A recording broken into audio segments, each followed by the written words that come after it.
ನಿಮ್ಮ ದರ್ಶನ ಪಡೆದ್ವಿ. ನಿಮ್ಮ ಅವರ ಒಡನಾಟ ಹೇಗಿತ್ತು? ಅಂದರೆ ನಾದ ಶಾರದೆಯ ಅಂಶ ದೈಹಿಕವಾಗಿ ನಮ್ಮ ಜೊತೆ ಇಲ್ಲ ಅಂತ ಹೇಳಕ್ಕೆ ಇಷ್ಟಪಡ್ತೀನಿ. ಬಟ್ ನಾನು ಹಾಡಿದಂಥ ಮೊಟ್ಟ ಮೊದಲನೆಯ ಯುಗಳ ಗೀತೆಗಳ ಒಂದು ಅವಕಾಶಗಳು ನನಗೇನು ಸಿಕ್ತೋ ಅದರಲ್ಲಿ ಪ್ರಮುಖವಾಗಿ ಜಾನಕಿ ಅಮ್ಮ ಜೊತೆ ಹಾಡೋ ಸೌಭಾಗ್ಯ ನನಗೆ ಸಿಕ್ತು. ಕನ್ನಡದಲ್ಲೂ ಇರ್ಬೋದು, ತಮಿಳಲ್ಲಿರ್ಬೋದು. ಅಲ್ಲ, ಬರೀ ದೇಹ ಮಾತ್ರ ನಮ್ಮನ್ನು ಎಲ್ಲರೂ ಬಿಟ್ಟು ಹೋಗಿದೆ ಅಂತ ಹೇಳಕ್ಕೆ ಇಷ್ಟಪಡ್ತೀನಿ. ಆದರೆ ಅವರ ಸಂಗೀತ, ಅವರ ವಿದ್ಯೆ, ಅವರ ವಿನಯತೆ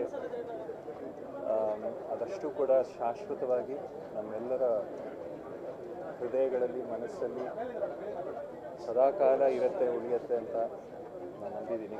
ಹೇಳೋ ಅವಶ್ಯಕತೆಯೇ ಇಲ್ಲ ಆ್ಯಕ್ಚುಲಿ ಹೇಳಬೇಕು. But we have truly lost one of India's best ever singers, and ಅವರ ಪ್ರತಿಭೆ ಬಗ್ಗೆ ಏನು ಹೇಳೋದು, it is like most effortless. ಅಂದರೆ ಸ್ಟುಡಿಯೋದಲ್ಲಿ ಎಷ್ಟೋ ಒಂದು ಹಾಡುಗಳು ಅವರು ಹಾಡಬೇಕಾದ್ರೆ, ನಾನು ಹಂಸಲೇಖ ಸರ್ ಜೊತೆ ಇರಬೇಕಾದ್ರೆ ಅಥವಾ ಬೇರೆಯವ್ರ ಜೊತೆ ನಾನು ಕೆಲಸ ಮಾಡ್ತಿರ್ಬೇಕಾದ್ರೆ had the opportunity of seeing her sing, ಅಂದರೆ ಲೈವ್ ಆಗಿ ಹಾಡೋದಕ್ಕೆ ಅಷ್ಟು ಲೀಲಾಜಾಲವಾಗಿ ಯಾವುದೇ ಹಾಡು ಕೊಟ್ಟರು, ಯಾವುದೇ ಇಮೋಷನ್ ಇರಲಿ, ಯಾವುದೇ ಧಾಟಿಯ ಹಾಡಿರಲಿ, ಶಾಸ್ತ್ರೀಯ ಸಂಗೀತವಾಗಿರಲಿ, ಭಾವಗೀತೆ ಆಗಿರಲಿ, ಭಕ್ತಿಗೀತೆ ಆಗಿರಲಿ, ಅಥವಾ ಒಂದು ರೊಮ್ಯಾಂಟಿಕ್ ಸಾಂಗ್ ಇರಲಿ, ಅಷ್ಟು ಈಸಿಯಾಗಿ ಎಫರ್ಟ್ಲೆಸ್ ಆಗಿ ವಿತ್, ಅಂದರೆ ಶಿ ವಾಸ್ ಒಂದೊಂದು ಹಾಡು ಕೂಡ it was creating a story. ಅಂದರೆ ಹೇಗೆ ನಮ್ಮ ಎಸ್ ಪಿ ಬಾಲಸುಬ್ರಹ್ಮಣ್ಯಂ ಸರ್ ಅವರು ಒಂದು ಹಾಡು ಹಾಡಿದಾಗ ಈ ಪರ್ಟಿಕ್ಯುಲರ್ ಹೀರೋ, ಈ ಪರ್ಟಿಕ್ಯುಲರ್ ಇಮೋಷನ್ ಅಂತ ಫಿಕ್ಸ್ ಆಗ್ತಾ ಇತ್ತು, ಆ ಮಟ್ಟದ ಒಂದು ಪರ್ಫಾರ್ಮೆನ್ಸು, ಆ ಮಟ್ಟದ ಒಂದು ಗಾಯನ ಅವರಲ್ಲಿತ್ತು. ಆ್ಯಂಡ್ ಅವ್ರು ಹಾಡದೇ ಇರೋ ಭಾಷೆನೇ ಇಲ್ಲ. She has Sung in all languages.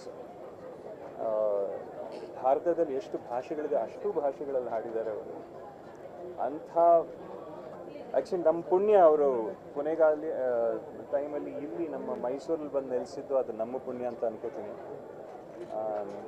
She spent a lot of time here. So we are very lucky.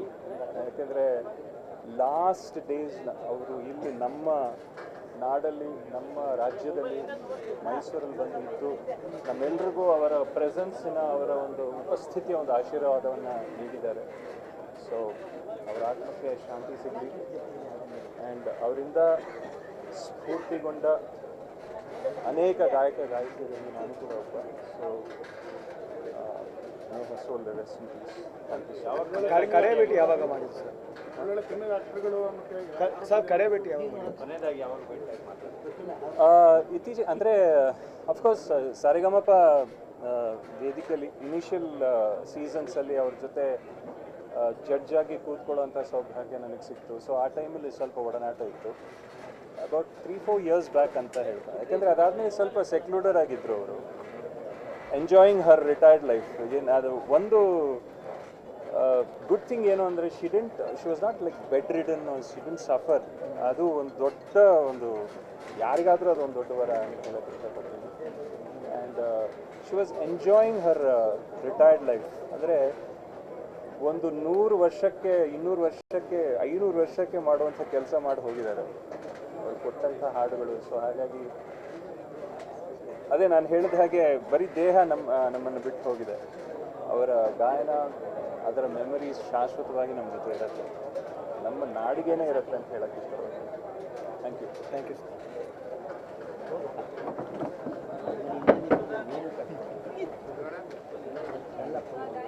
ಮಜ್ಜಿಗೆ